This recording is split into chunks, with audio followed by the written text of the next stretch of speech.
We'll place it behind our left hamstrings.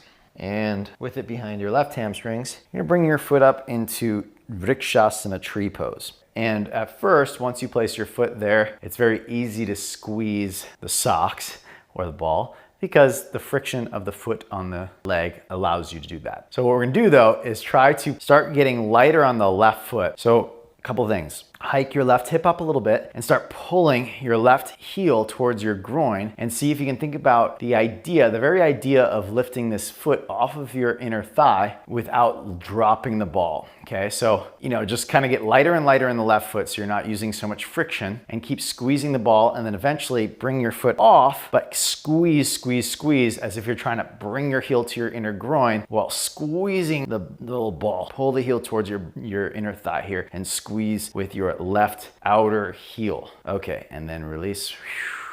Let's do Vrikshasana tree pose. So same story basically. You take your left heel to the inner right thigh. Now with Vrikshasana tree pose, we're fortunate enough that it already, just lifting the leg like this, makes our pelvis slightly asymmetrical. Here, I think lift the left pelvis up slightly by squeezing your right hip in.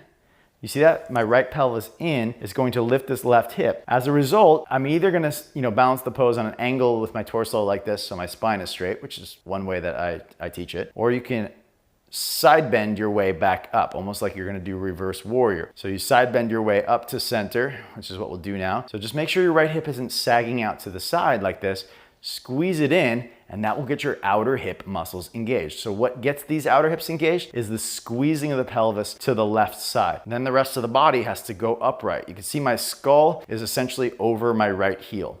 Now, the refinements. Very slowly move your inner right thigh bone back so your pelvis winds up more over your heel. Then very slowly draw your right sit bone down towards the right heel. Big toe and pinky toe now are the refinement muscles. They press down into the ground, but really you want your hip muscles to lock in. Now, one other thing, the tendency is that with the left knee out to the side, is that the pelvis opens to the left. You're gonna close the pelvis slightly, and this is really gonna work what's called TFL, tensor fasciae lata, which is one of your outer hip muscles. When you turn your pelvis to the right towards the standing hip, then that outer hip muscles, the front of the gluteus medius and minimus and the TFL all fire up, stabilizing the pose a lot more. When you let your pelvis go out like this, then you're sitting into your joints. When you turn the pelvis closed, now you've got a lot of strength.